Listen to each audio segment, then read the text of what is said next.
Hey guys, my name is Luis Robledo. I'm co-director of The Song That Calls You Home. Matthew Griffin co-founded Combat Flip-Flops in Kabul, Afghanistan.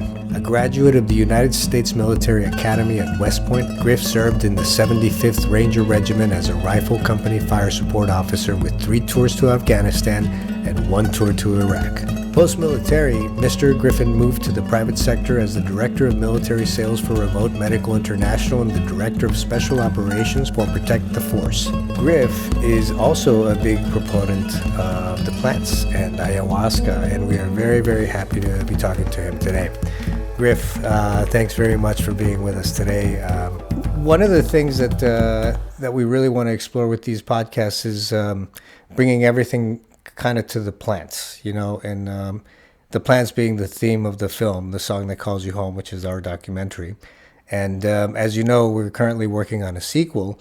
And one of the things that we're exploring in the sequel is if in the first film we explored how these practices cause inner shifts within people and how they cause things to change in their lives. In the second film, we want to explore how these shifts in people ripple outwards into the culture. And so I'd love to start the conversation with you.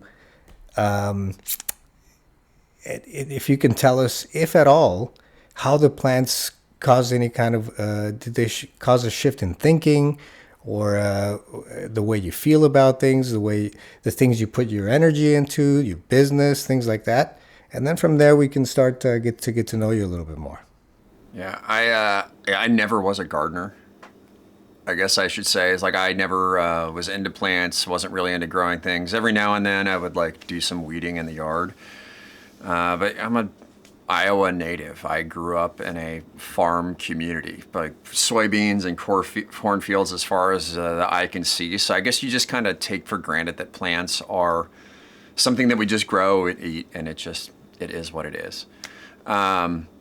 And I would have to say the difference for me, and even coming back to the plants, was probably year 3, 4 after getting started into the medicine. I was just so broken and healing and doing what I needed to do that it really never occurred to me that it was the plant had its own energy. And I would have to say 2020 was really the good break for me.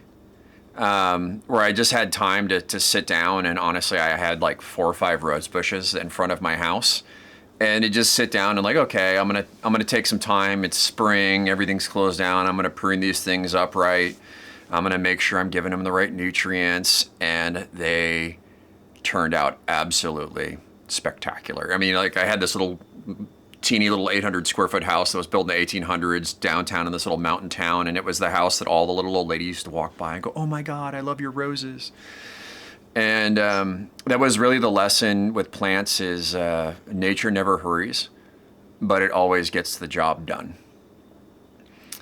And the more and more time I started spending around my plants, the more time I started spending around my plants. It was really weird. At first it was, I'm just going to go out, I'm going to clean it up on a Saturday and make everything look pretty, and I'm going to prune some stuff up, and then I'm going to water it, and it's going to be fine. And next thing you know, I found myself out there every morning, surfing through the brushes, clipping everything. You're reading the plants, whether they're getting the right nutrients. And then the rest of the landscaping around the house kind of exploded, and that really started my green thumb in building my relationship with plants, which then when I went back to the medicine, it made the experience that much more impactful. And I just, there's a lot of theories about how the medicine came to be. And my favorite one is that, we're all struggling with something. The earth is a living being, and it wants to help us. And the medicine is the gift that it gave us in order to be able to see what's affecting us from greed or anger or frustration or whatever self-limiting behaviors we have, so we can take care of ourselves better, so we can take care of the planet better. And that's my favorite theory about how ayahuasca came around. But it always does come back to the plants, and maybe it's just old age. The couple things that creep up on you as you get older are bird watching and gardening. And I've really found that I really enjoyed working with the plants and being around them. And that's everything from the vegetables that we grow and eat, the flowers that we grow to look pretty, or, the medicine that we grow. and our little Hawaiian apothecary we got going out there with my wife right now. So I love it, man.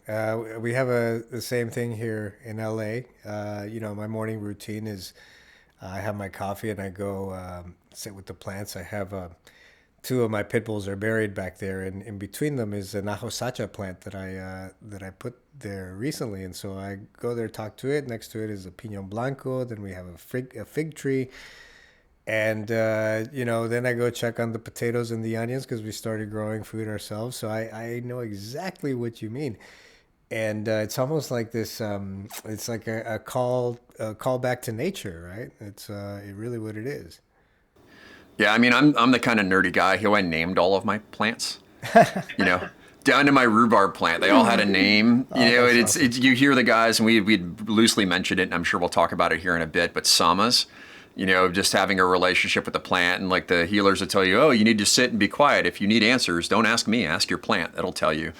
And I just found that by being in with the plants every day, touching them, giving them names, it just was a memory drill for me, but two, I think it provided them some personality where they felt more cared and loved for. But Absolutely. the end result was just amazing. And they do absolutely have personalities, without a doubt. It's been my experience, and I think a lot of people say that, that there's a very distinct personality or energy to each of the plants.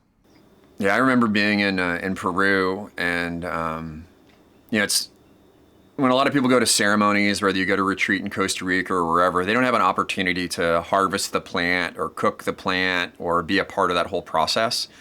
But when I went down to Peru, I was actually able to, be there when they were like picking the leaves off the plant and then putting it into the pot and boiling it and everything else. And it was just really amazing to sit in there talking to the old healers, and they go, yeah, if you ever have these on your property, if you ever decide to get them, just don't let anybody else around them. They're a very selfish plant, and when you hear the old guys talk about it, you're like, okay, this guy's never lied to me. I don't know why he would, but this is what he's telling me and how this plant works. And I think it's pretty impressive. Yeah. Absolutely, without a doubt.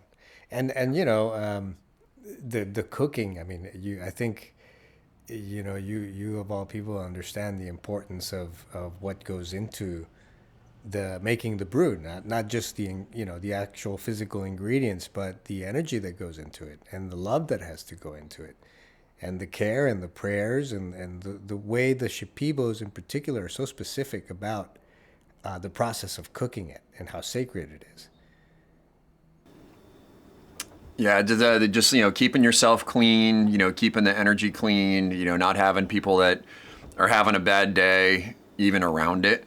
Just sitting there for hours, and the old guy, Onanya, the old healer, he just sat there and they're building out their little village, and he found bent nails everywhere, and we would just sit there, and he's speaking in Quechua with an old hammer banging and straightening nails, and then I got his son there, translating into Spanish, and then, my friend translating from Spanish into English, and so it was just a great little circle to sit around and talk about all of the different nuances, but everybody's got their own little shtick about it. It's like playing a game of telephone tag from the source. Yeah. And it's just, I think it's just clean energy. Like, you don't bake when you're unhappy. It usually turns out bad. And if you're ever cooking medicine, probably the same applies. Without a doubt, man. And our food is the same thing, and that's why never cook when you're angry or upset. I have a funny story of many years ago. I think it was not the last World Cup, but the World Cup before then. My mom and my sister were in town, and so I took them to this place down the street from my house that is really, really a good restaurant, organic. Everything's really good. And this was right in the middle of the World Cup, and we went to the restaurant after one of the games, and we sat down, ordered our food. As we're eating it, we're kind of like looking at each other, like, it really doesn't taste that good. Like, we were just noticing that, and then shortly thereafter, all three of us have drank ayahuasca before, so all three of us are kind of, we're kind of coming from the same plane. And so we're sitting there, we're thinking like the food is feeling a little heavy, and so I go to the bathroom, and as I'm walking to the bathroom, there's this little window where you can look into the kitchen, and I look into the kitchen, and I see the cooks, and like one of them is like cooking something on the pan, and he's like tears in his eyes. And I look over, and the other cook over there that's chopping vegetables also he's like angry. And I realized Mexico had just gotten kicked out of the World Cup. And these guys, all the cooks were Mexican in the kitchen. Oh my and gosh. So all of them were pissed off. They were upset, and we were eating their misery. So I was like, this is real, man. This is real, man. You cannot deny this. So, if you're in LA or maybe any part of the country, if Mexico loses in the World Cup, don't go to a restaurant. That's a bad Noted. call. Thank you. Yeah, absolutely. Yeah.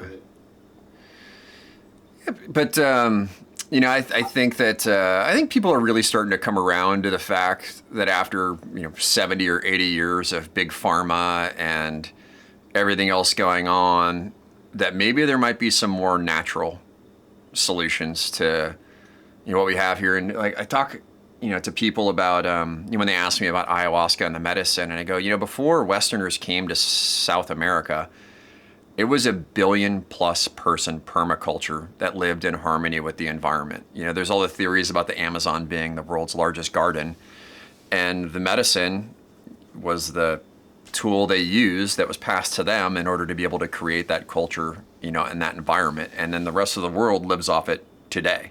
You hear about everybody, the deforestation, over its greenhouse, issues and global warming I've flown over the Amazon in a helicopter, doing some counter drug work back in 2015, 2016, and it's real. They are literally burning down the jungle. Yeah. For cattle fields and farming. It's really sad. It's interesting because what you bring up and in the way that I'm sure you're familiar with Graham Hancock, but he describes some of the writings from the early Spaniards about these gardens that they had, which were at first looked chaotic, but there was actually there was kind of a natural order to them. But Westerners, we're used to planting things in little squares, and everything is so sectioned off, right? So the way we think about even our own bodies, right? That everything is so reductionist, right? There's the head doctor and the heart doctor and the foot doctor. Nobody's like, okay, this whole thing is one system. Can we treat the whole thing? And so I think there's something there to be learned that, it's, like saving the earth becomes like such a political issue when in reality it's a human issue. It's like, the more each of us begin to become in tune with our own nature, the more we will just naturally make the right choices because they will feel in line with, if you want to call it God's will or universal will, and I think there's so much there to learn from, and it's happening now. It's really a beautiful thing that the Shipibos I don't think there's that many left in the world right now. There's probably less than 100,000, and yet their message is, carrying through so loudly and clearly, and it's a beautiful message that we really need to hear because you're right. We've hit a wall. We're ready to try something new. I think it's clear that just look at how things have transpired in the world events, as of late. It's like everything is being set up for something new to emerge. And it's a really beautiful time.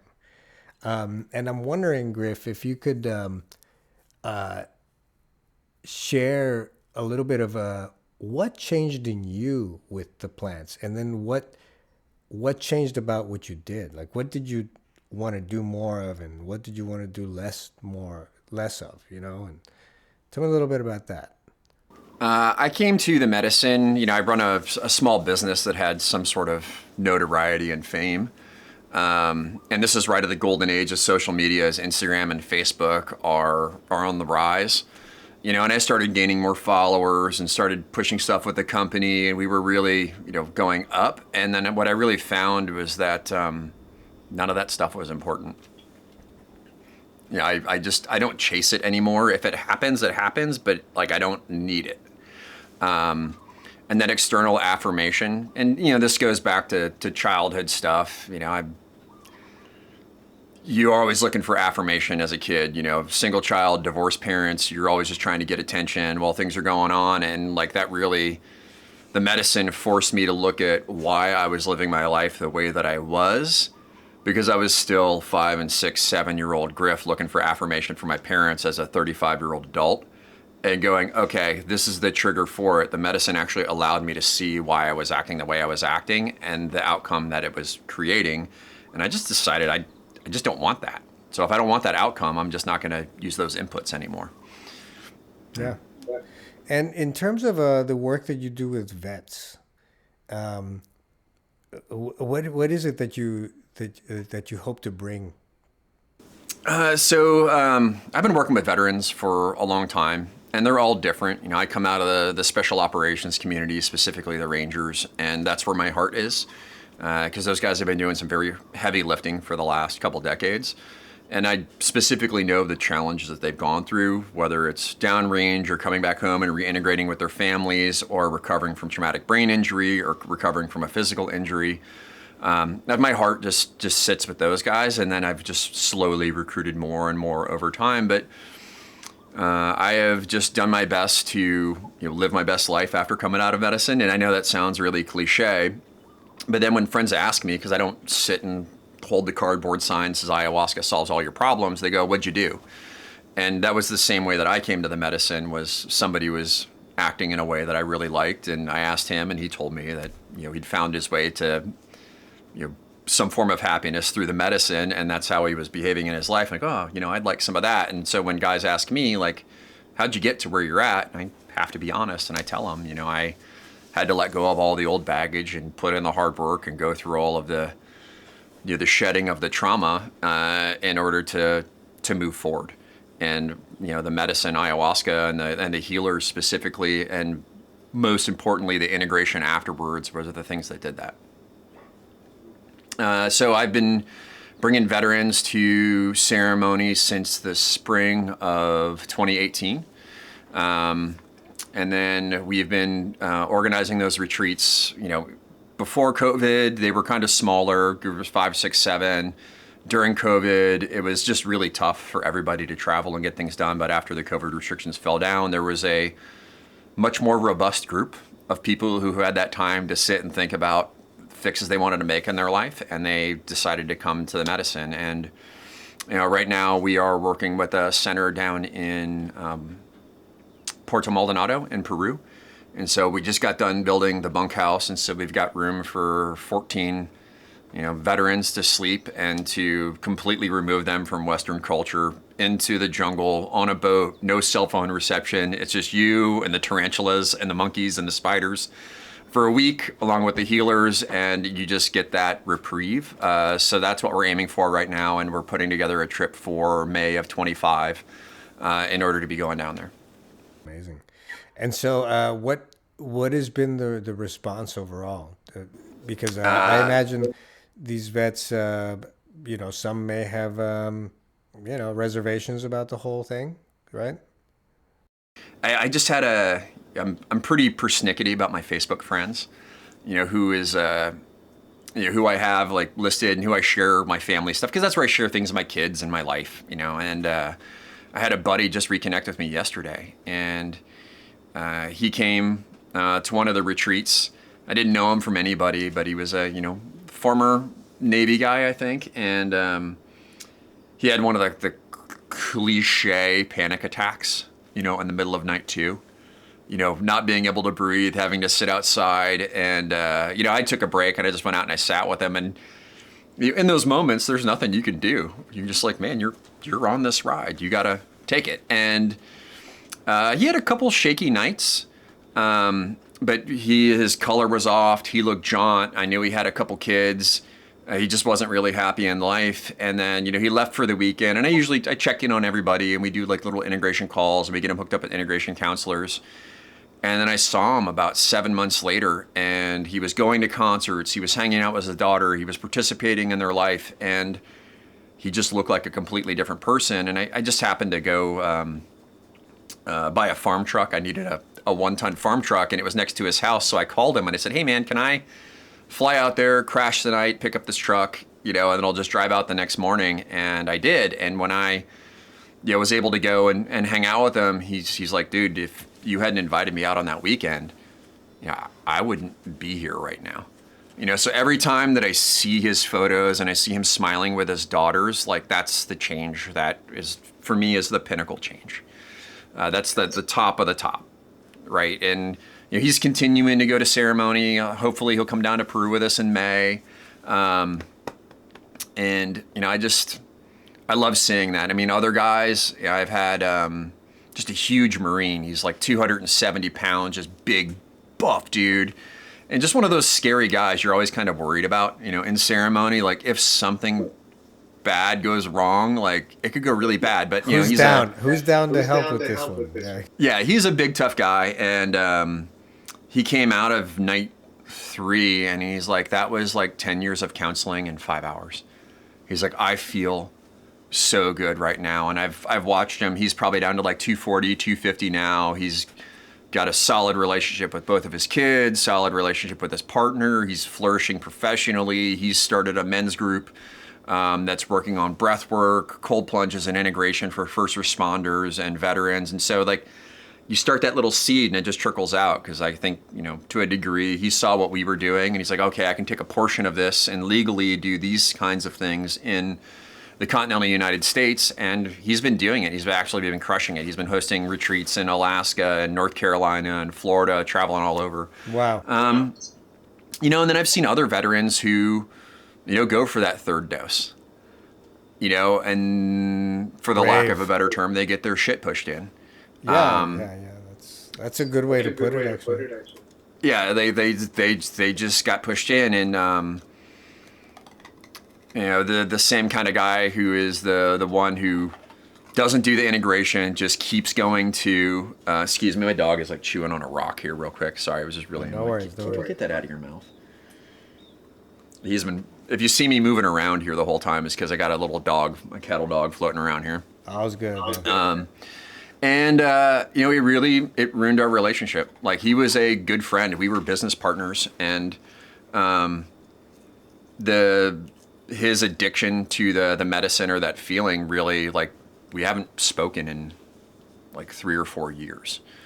So there's all different types of relationships, but I just heard last week that he's been continuing to go back to healers, and he's completely changed his life around. He's bone sober.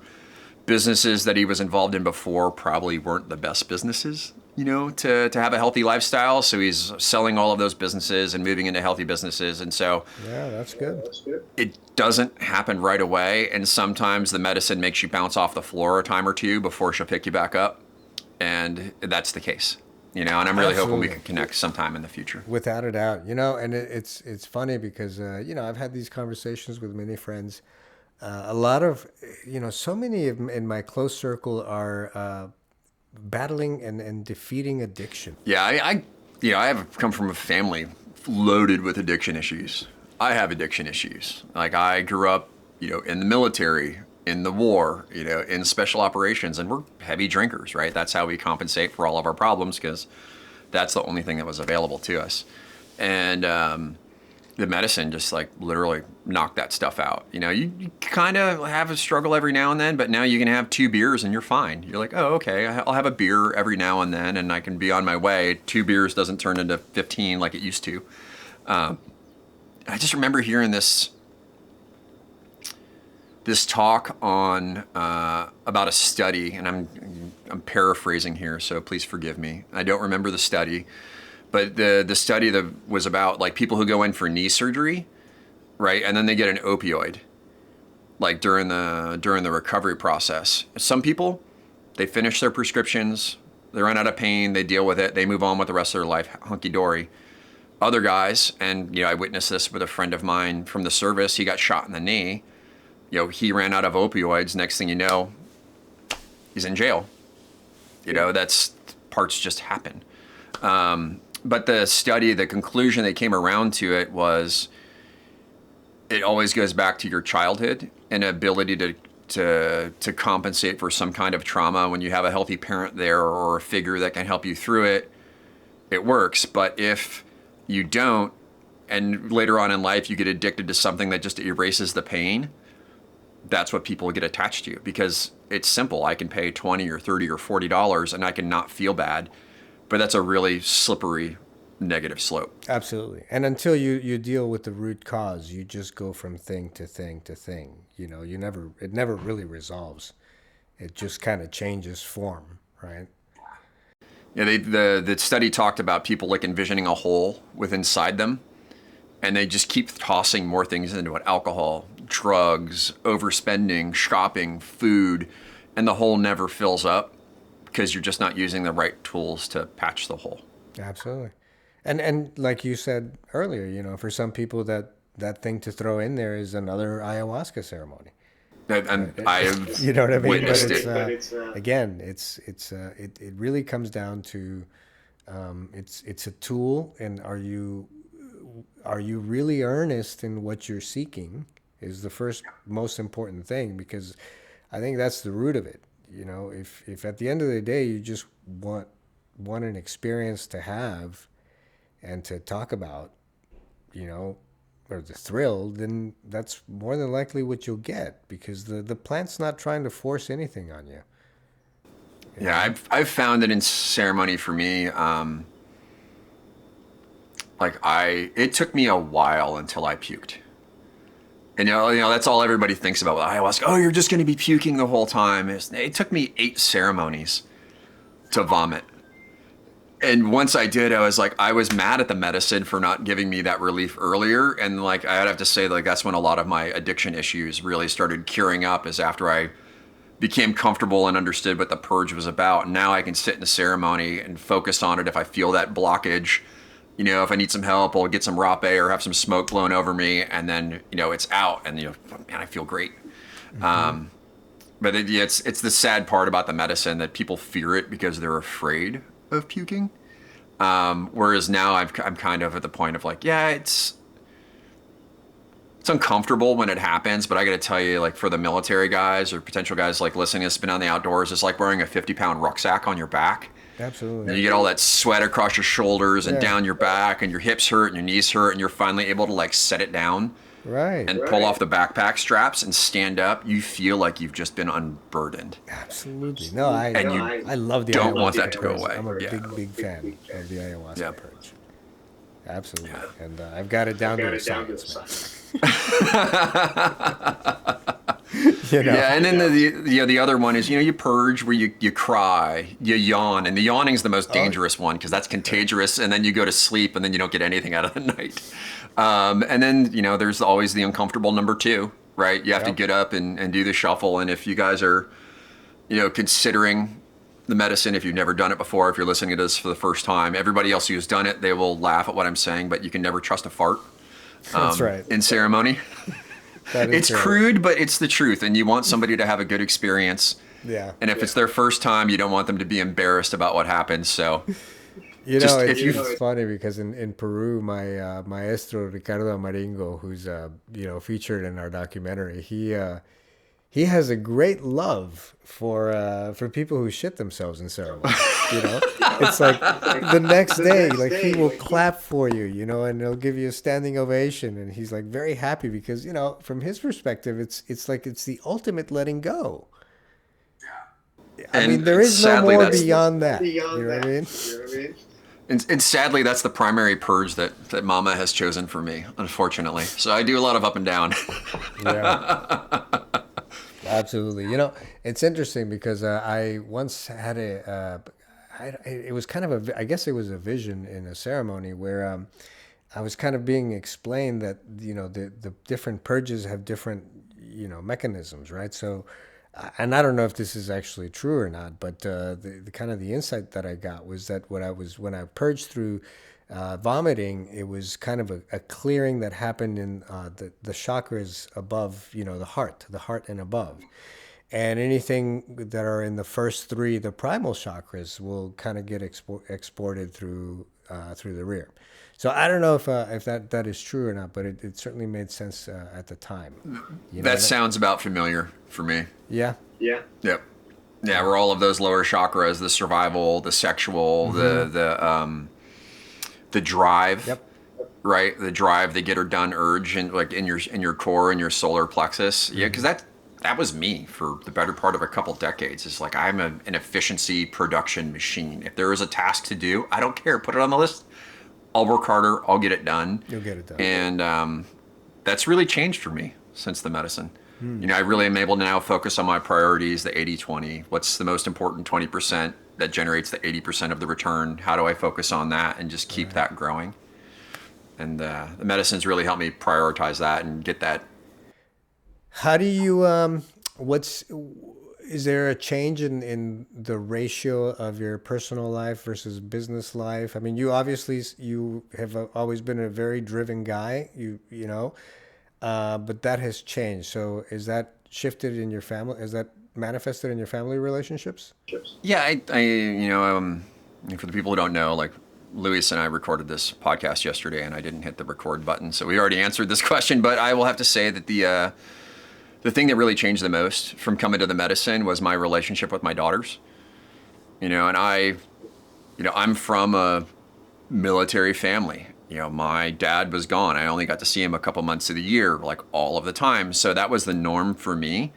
And unfortunately, I was doing that to my kids. I was traveling all of the time. I would travel probably 50 to 75% of the time. And when I was home, I was working on projects, and I didn't give enough time to my kids, which like I recognize now, like where that comes from. And I was able to catch it early enough where I was actually able to change that dynamic with my kids, and I spend more time with them.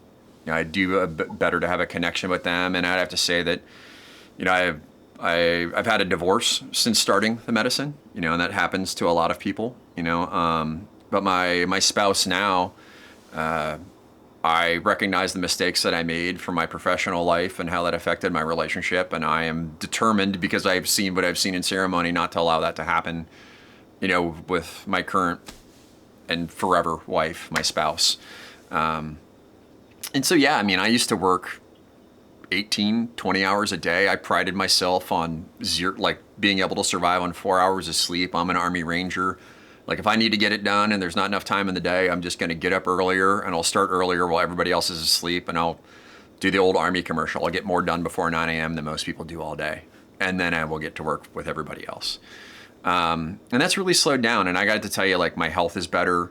My mindset's better. My outcomes are better. And then my professional relationships are better as well. That's amazing. And in terms of your business, can you talk a little bit about your businesses and how they relate to all of this? So I run a company called Combat Flip Flops. We're founded by Army Rangers, and what we do is we go to conflict zones or post-conflict zones, and then we work with the local businesses there to create a product, fashion and lifestyle product that Western level consumers will want. We'll help them build it, we'll teach them how to ship it, and then we give them access to the largest consumer market in the US. And through that process, we've worked with a woman-owned factory in Afghanistan, another male-owned factory in Afghanistan. We work at a footwear factory in Colombia. We make jewelry out of landmines and from Laos. We make stuff here in U.S. facilities. And up until 2021, we used our profits for every product sold. We put a girl in school for a day in Afghanistan. So we funded over 1,000 girls in school in Afghanistan for a year.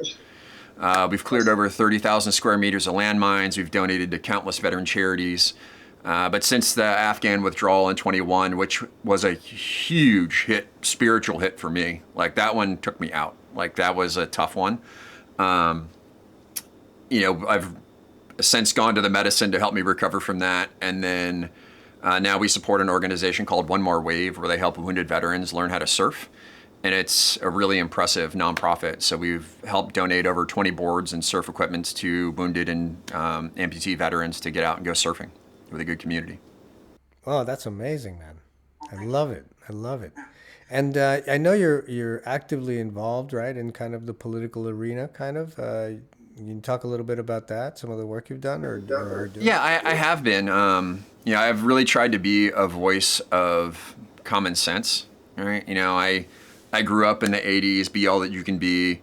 America is really good at violence. If you look at every top 10 movie, that's listed for the past 10 years, the top 9 or all 10 will all be violent movies. Absolutely. The more guns, the better, right? The more guns, the better. The more deaths, the better. And, I grew up in the 80s, right? And like your sign of being a man is being able to, go to combat and lead men and do all of these other things. And, we just say, oh, the land of the free, we're going to give you democracy, we're going to do all of these things. But I'm telling you, when you go to a developing nation and you watch their government and civilization fall apart, it is not all of the things that are promoted on TV. When you see it firsthand, when you see the people struggling, when you see the corruption, when you see the volume of money that is, pushed, through all of these defense contractors, it really changes your perspective on things. And so I've tried to go under the mantra of borders frequented by merchants seldom need soldiers. And, we have the capacity as a nation to rehabilitate businesses, put in modern infrastructure, cell phones, everything else, so we can help these nations recover through business a lot more ethically and morally than we can through warfare. I've spoken at the U.S. Embassy. I've spoken to the Afghan Embassy multiple times. I'm a professional speaker. I speak all over the world. And as of late, I started getting a little bit into psychedelic therapy for veterans because of how much it worked for me, and seeing all of the different modalities that are out there. I'm a believer in clinical psilocybin therapy, where you go to a center, and I call it a spiritual colonoscopy, where you get yourself clean, you don't have somebody else drive you there, you go in for the procedure, you have somebody else drive you home, and then you deal with an integration counselor. I believe that's the most ethical way that we can and affordably bring this type of healing to the masses. You'll create employment, job centers, counselors. There's so many benefits of doing this, but sadly, a lot of the legislatures across America are really struggling because of the post-traumatic stress from cannabis and how that was legalized in all of their states. So for the past couple of years, I've been testifying to Washington State Congress for the ethical use and funding of psilocybin treatment centers.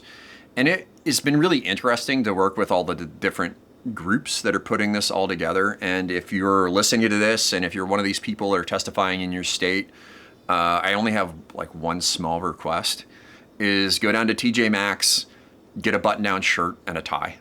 I sat in these rooms for,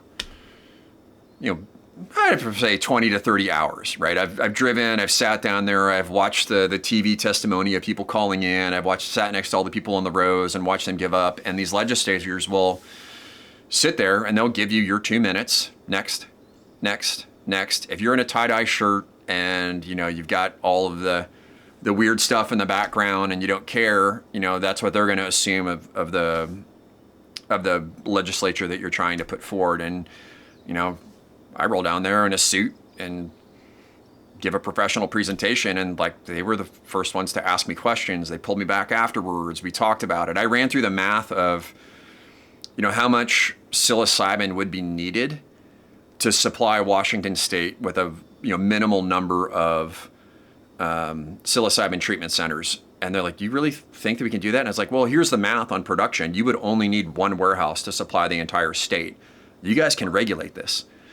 You guys can make this ethical. You can make it easy to monitor, everything from top to bottom. You can do this with the state, but everybody is so stressed out about if it's going to roll out like cannabis. They're just worried about people slamming down bags of mushrooms or mushroom tea or whatever it is and going out on a street corner naked and doing something stupid. And I'm doing everything that I possibly can to saying we should not I wouldn't say decriminalize it, but we should not make this available for everybody. This needs to be done in a clinical, medical. There's no doubt that there's, irresponsible use of psilocybin happening, but I don't think that legalizing it is going to make it any more so, not providing it legally just makes it so that the law-abiding citizen doesn't want to risk, getting in trouble or going to jail or getting fined, and does not partake of this healing practice. So I could say the same for ayahuasca ceremonies. Yeah. Because it's not legal and people are struggling, they are yearning for healing. They are willing to take any lifeline that is tossed to them, and they will, find some dude wearing, hippie beads in his hair and says he's a shaman and he's got medicine and a mixtape, and he's going to go sit in an apartment and then that's what it is. And like one friend called me from New York the day after, and apparently he had tried this type of healing, and somebody freaked out, grabbed their cell phone, called 911.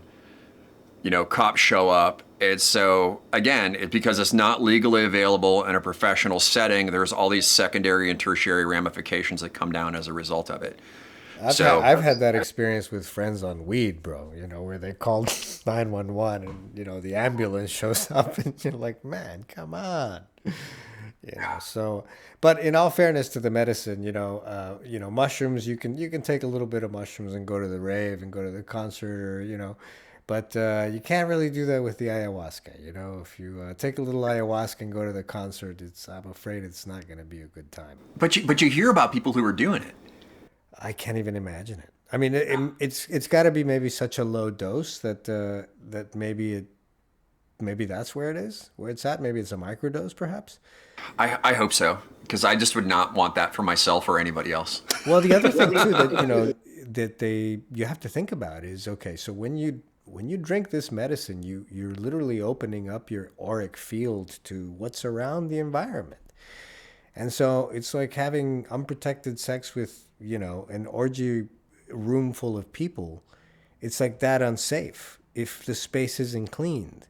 And if, you're not working with somebody that knows what they're doing and how to manage these energies. Right?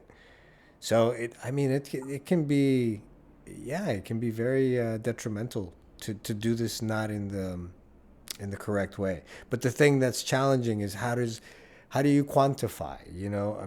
From even just from a societal point of view, how do you quantify what's legit, what's correct, and what's not? And I think that's kind of where we're at, where we're kind of having to design a new way of thinking about, a new paradigm that doesn't necessarily fit the medical, doesn't necessarily fit the religious. It's somewhere in the middle, right? The you had it in the song that calls you home, but Dr. McKenna and his study in Peru, right? They are, by all Western levels of definition, they are psychologically the most healthy population on the planet. Period. Yeah. Why would you not want some of that? Absolutely. Well, I think there are powers that be that maybe don't profit as much if people are healthy and aren't wanting. I think if you're over 19, 20 in America right now and have access to social media or any kind of phone, I think you are all coming to that realization. I think so too. Yeah. No, it really is a beautiful time.